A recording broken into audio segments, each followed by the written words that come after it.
Hello friends. क्या state bank के result के बाद टूट जाएगा बैंक निफ्टी और निफ्टी? ये चर्चा जो है आज की डेट में जो शेयर बाजार से जुड़े हुए जो लोग हैं यही सवाल बार बार कर रहे हैं कि क्या स्टेट बैंक ऑफ इंडिया के रिजल्ट्स का असर बाजार पर नकारात्मक पड़ेगा या स्टेट बैंक ऑफ इंडिया के रिजल्ट जितने खराब बताए जा रहे हैं उतने खराब नहीं है। तो देखिएगा, स्टेट बैंक ऑफ इंडिया के जो रिजल्ट हैं वो स्टैंड अलोन बेसिस पे भी और कंसोलिडेटेड बेसिस पे मैं एनालिसिस नहीं कर रहा हूँ, बट एक मोटा मोटा सा आउटलुक आपके साथ पेश कर रहा हूँ। देखिएगा, स्टेट बैंक ऑफ इंडिया के जो क्वार्टरली रिजल्ट्स हैं उनमें क्या चीज़ खास आई है। तो बात करते हैं पिछले साल की 2022 की, मतलब हमारे, क्योंकि हम एनालिसिस 2023 का कर रहे थे इसलिए हमारे पिछला साल अक्टूबर, नवंबर और दिसंबर 2022 का जो महीना था, इन 3 महीनों के दौरान जब एसबीआई ने अपने प्रॉफिट्स रिपोर्ट किए थे तो उनका ऑपरेटिंग प्रॉफिट था 25,219 करोड़ रुपए।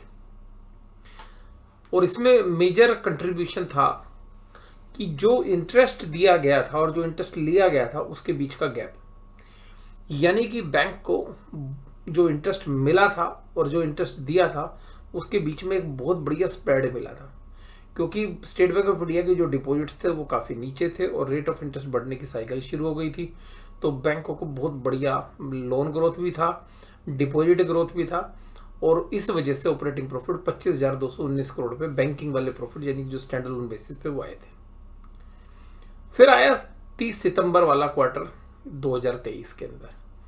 उसमें क्या हुआ कि रेट ऑफ इंटरेस्ट बढ़ गए, तो जिसकी वजह से जो बैंक है उसका जो इंटरेस्ट की जो कॉस्ट है वो, अगर हम जो क्वार्टर भी हमने बात की अक्टूबर से दिसंबर 2022 की, उसके मुकाबले में तकरीबन 14,000 करोड़ की इंटरेस्ट की कॉस्ट बढ़कर आई।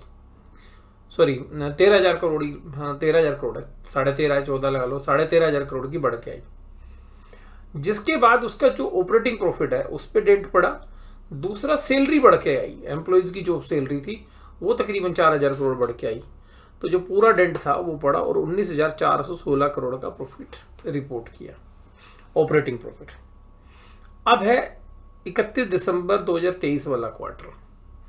यहां पे क्या हुआ कि पिछले क्वार्टर के मुकाबले में प्रॉफिट बढ़ के आया, ऑपरेटिंग प्रॉफिट 19,416 से बढ़कर 20,336 हुआ, क्योंकि सैलरी बढ़ चुकी थी तो सैलरी का कोई बहुत बड़ा चेंज नहीं था। इंटरेस्ट सेम लाइन के ऊपर बढ़ा और टोटल इनकम भी सेम लाइन पे बढ़ी, तो अल्टीमेटली यहाँ पर जो प्रॉफिट्स है वो तकरीबन 900 करोड़ के आसपास के एक्स्ट्रा ऑपरेटिंग प्रॉफिट आए। अब इस बार जब प्रॉफिट अच्छे रिपोर्ट कर रहे थे तो ईपीएस की रिपोर्टिंग उतनी मजबूत नहीं हुई, ईपीएस तेजी से घट गया और उसमें एक कारण आया 7,100 करोड़ का एक एक्सेप्शनल आइटम। पहले इसके बारे में समझते हैं। तो स्टेट बैंक ऑफ इंडिया ने अपने जो प्रोविजंस बनाए हैं 7,100 करोड़ रुपए के, वो उन लोगों के बनाए हैं जो बैंक से रिटायर हो चुके हैं पास्ट में और उनकी जो पेंशन्स हैं उनका रिवीजन हुआ है। अब उस पेंशन का प्रोविजन इनके पास था नहीं, तो जो इन्होंने इस क्वार्टर में किया है तो 7,100 करोड़ का एक एडिशनल बर्डन इनके पास पड़ गया, जिसकी वजह से इनका प्रॉफिट साफ हो गया। अब इसकी वजह से जो ईपीएस का अनुमान है वो तकरीबन 8 रुपए के आसपास पड़ता है अगर हम टैक्स को एडजस्ट ना करें तो, और आफ्टर टैक्स एडजस्ट करेंगे तो वो तकरीबन 5 साढ़े 5 रुपए के आसपास पड़ता है। तो वो जो ईपीएस में डी ग्रोथ आई है इस क्वार्टर में, वो कितनी आई है? वो आई है 16 रुपए की ईपीएस थी पिछले क्वार्टर में, इस बार आई 10 रुपये 27 पैसे। और पिछले साल के भी सेम कोरस्पोंडिंग पीरियड से देखें तो 15 रुपये 92 पैसे के मुकाबले में 10 रुपये 27 पैसे आई है। और कारण केवल एक 7,100 का ये जो डेट है। तो ऑपरेटिंग फ्रंट्स पे रिजल्ट ठीक ठाक है, कोई दिक्कत है नहीं, बिल्कुल सिमिलर जैसे, बट म्यूटेड परफॉर्मेंस है, ग्रोथ नहीं है। अब अगर हम प्रोविजंस की भी बात करें भाई, जो असेट्स क्वालिटी है उसके हिसाब से तो असेट्स क्वालिटी भी मेंटेन्ड है, कोई ऐसा कोई खास चेंज नहीं है। बट अगर हम प्रोविजंस की बात करें तो प्रोविजंस भी सेम है, 1,800 करोड़ के थे पिछली बार, इस बार 1,756 करोड़ के नॉन परफॉर्मिंग के, तो उसमें भी कोई खास चेंज नहीं है। तो मेजर जो चेंज आया है वो खाली एक ही एक्सेप्शनल आइटम 7,100 करोड़ है, उससे आया और उसी से आपको कंसोलिडेटेड ईपीएस में भी चेंज नजर आ रहा है। तो उस कंसोलिडेटेड बेसिस पे ईपीएस 18 रुपये से 12 रुपये 40 पैसे हो गई, और पिछले साल से कंपेयर करोगे तो 17 रुपये 34 पैसे से 12 रुपये 40 पैसे हो गई। तो अब ये देखने में रिजल्ट जो है पी वैल्यूएशंस पर आप देखोगे तो आपको रिजल्ट थोड़े से वीक नजर आएंगे, ठीक है जी। लेकिन ये म्यूटेड परफॉर्मेंस, अगर हम उस वन टाइम आइटम को हटा दें जो एक्सेप्शनल आइटम है, तो उस आइटम को हटा दें तो रिजल्ट ठीक है, म्यूटेड है। But state bank of India का शेयर भी तो चला हुआ है। अब स्टेट बैंक ऑफ इंडिया का तो शेयर चला हुआ, स्क्रीन पे देखिएगा एचडीएफसी बैंक का एडीआर जो फ्राइडे के सेशन में तकरीबन 3% टूट गया। अब इसका असर इंडेक्स पे क्या होगा, और तकरीबन 2.25% के आसपास आईसीआईसीआई बैंक का भी एडीआर टूट गया। तो दोनों एडीआर जब टूटे, और ये दोनों मेजर इंडेक्स हैं के अंदर कंट्रीब्यूटर्स हैं, चाहे निफ्टी में चाहे बैंक निफ्टी में। और तीसरा एसबीआई पे, एसबीआई पे देखिएगा आकलन थोड़ा सा मुश्किल है प्राइस का लगाने, क्योंकि ना इसमें बहुत बड़े जो एक्शंस हैं वो रिटेल के भी होते हैं और एचएनआई के तो होते ही हैं और एफआईआईज के भी होते हैं, लेकिन इसमें वॉल्यूम बहुत ज़्यादा होता है। बट जहाँ तक मेरा अंदाजा है ये तकरीबन 3% के आसपास की करेक्शन, 3 से 5% की करेक्शन हो सकता है आपको सुबह की मॉर्निंग टिक में देखने के लिए मिले। तो 3 से 5% तक स्टेट बैंक ऑफ इंडिया में गिरावट आ सकती है, और थोड़ा सा अगर हम इसको एक्सटेंड करें तो गिरावट थोड़ी बढ़ भी सकती है, क्योंकि अगर हम इस वन साइडेड आइटम को भी देखें तो परफॉर्मेंस म्यूटेड लगती है, और पीएसयू बैंक्स में अच्छी रैली हुई भी है। अगर हम कंसोलिडेटेड बेसिस पर भी फॉरवर्ड अर्निंग्स को कैलकुलेट करने की कोशिश करें सेम बेसिस पर, तो वो जो अर्निंग्स आती है वो तकरीबन 70 रुपये के आसपास आती हैं।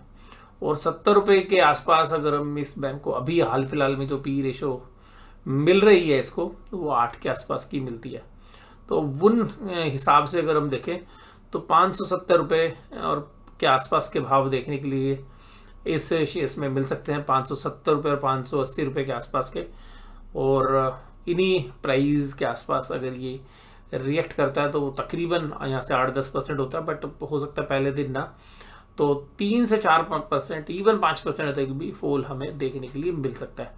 तो उसका जो इम्पैक्ट है वो बैंक निफ्टी पर क्या पड़ेगा। अब बैंक निफ्टी पर जो इम्पैक्ट आ रहा है, अगर हम बैंक निफ्टी की क्लोजिंग पे आए तो बैंक निफ्टी ने क्या किया, 217 पॉइंट की निफ्टी ने नेगेटिव क्लोज दिया, और इसको ऊपर से स्विंग देके मारा है, ऊपर से जो बाजार टूटा है। तो जो बाजार ने अपने हाईएस्ट लेवल से, जो इंट्राडे लेवल्स थे हाई, उन लेवल से तकरीबन 900 पॉइंट नीचे क्लोज दिया। तो हाई से 900 पॉइंट क्लोज दिया, इसका मतलब है कि जो बियर्स वाला जो पलड़ा है वो थोड़ा सा भारी है। अब एसबीआई की चोट जो है बियर्स को कंट्रोल दे सकती है। और दूसरी बात क्या है कि एचडीएफसी की बैंक का जो एडीआर है वो एक नेगेटिव आउटलुक दे रहा है। तो बहुत सारे जो व्यूअर्स हैं वो कह रहे होंगे कि सर इससे क्या लगता है। देखिएगा, मुझे लगता है कि अगर निफ्टी बैंक फ्लैट खुलता है, जिसकी संभावना काफ़ी कम है, अगर मान लीजिएगा 45,800 और 40,000 के आसपास बाजार खुलता है, तो मुझे लगता है कि शायद एक सेलिंग शुरू में ही क्रिएट हो जाए। लेकिन मुझे लगता नहीं कि इन लेवल्स के आसपास खुलेगा। मुझे लगता है कि बाजार 45,500 के आसपास कहीं पे खुल के और एक डिप जो है नीचे की तरफ दे सकता है, और 45,200-300 तक भी बाजार जा सकता है। मेजर सपोर्ट जो है वो 45,000 के नीचे ही है। तो 45,800 और 900 का एक ऐसा दायरा है जो अभी हमने पिछले महीने की एक्सपायरी में देखा था, जहाँ पे बहुत अच्छा सपोर्ट वो ले रहे थे। तो उन लेवल्स तक भी जो है बाजार रिएक्ट कर सकते हैं सुबह के मॉर्निंग सेशन में।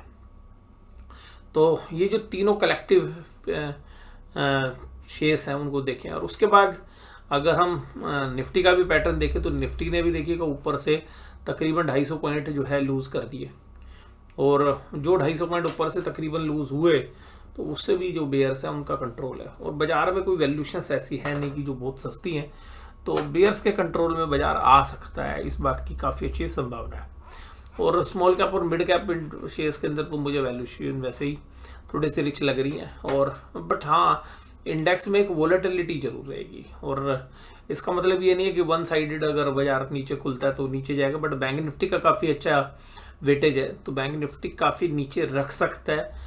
अब बात ये कि जो मार्जिन ऑफ सेफ्टी मिलती वो रिलायंस से या आईटी पैक से मिलती, तो रिलायंस और आईटी पैक के जो शेयर्स हैं वो भी वैल्यूएशंस वाइज बहुत सस्ते नहीं है इस समय पर, और रिलायंस ने जिस तरीके, तो ये जो शेयर्स हैं ये मतलब बाजार को रोक तो सकते हैं, मतलब इनके शेयर प्राइस ना गिरे, ये तो हो सकता है प्रैक्टिकली पॉसिबल। लेकिन अगर बैंक निफ्टी के शेयर्स नीचे गिरते हैं तो वो निफ्टी को भी कमजोरी दे सकते हैं।